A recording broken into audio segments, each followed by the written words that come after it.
Et on va presser. Angers qui met beaucoup de vitesse dans ce premier tiers. Ponce qui récupère le palais. Dame Malka qui dégage. Et le palais touche le toit, donc jeu arrêté. Ouais, on va engager zone défensive, jaune offensive pour les Ducs. Polodian au face-off côté Angloy.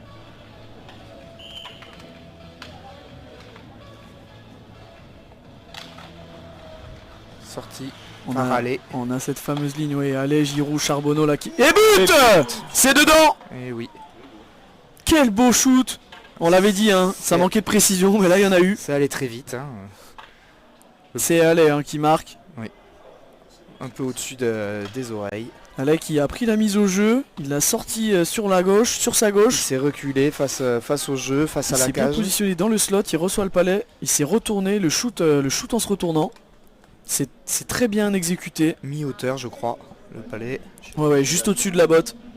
Il n'y a rien à dire, c'est parfait. Et voilà qui... Ouais, attention à l'obstruction, ouais, c'était bien fait. Ah, attention Mancio, là on remet tout de suite le palais dans la palette de Didio Balsamo. Ça joue bien. Ouais, c'est bien contré. Palais au-dessus du filet. Ah, il va falloir faire attention à ces petites imprécisions là au niveau des relances. Côté de l'Ormadi, c'est des cadeaux hein, clairement pour les Ducs d'Angers avec cette ligne là, Beauvais, Didio Balsamo, Gabory. Ça laisse quand même de gros shoots des palais dans l'enclave. C'est pour ça que je parle de cadeaux, hein, c'est clairement ça. Et les Ducs n'en demandent pas tant. Oh, quel but! Didio Balsamo du revers qui vient trouver la lucarne de Robson en angle fermé. C'est dommage pour Anglette qui gagne ce face-off, mais le joueur au centre est allé très rapide. Waouh! C'est allé encore une fois très très vite, hein, Kevin. Un tir frappé du revers, on voit rarement ça quand même. Enfin, et puis aussi précis, frappé encore une fois. Enfin, on parle que de précision depuis le début de ce match, mais côté angevin, là, il n'y a pas d'autre mot. Ouais, un petit frappe en infériorité numérique. C'est parti. Il s'élance Morin Bouvet, belle feinte et c'est entre les jambes et c'est très sereinement qui va marquer ce troisième but. But de Morin Bouvet pour les Ducs d'Angers. Ça fait 3-0. Donc Anglette qui prend une grosse claque hein, oui, sur ses premières 20 minutes.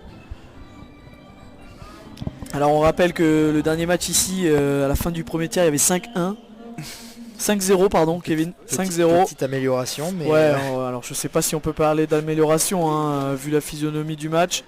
Mais c'est vrai que on voit la différence d'Angers là qui commence à faire les petites erreurs qu'il faisait pas au premier tiers. Attention la Dame Malka qui a tenté un body check. Ah le rebond c'est dedans. Malheureusement... Et ouais, Anglette qui se fait punir là, c'est 4e but pour Angers. Encore un tir très rapide en haut des cercles, à ras de terre, rebond devant la cage. Ouais alors ok Robson donne un rebond mais il n'y a pas grand monde hein, pour gêner l'attaquant angevin devant la cage. Ni au moment du shoot, ni au moment du rebond. C'est un peu compliqué là au niveau de la défense angloise.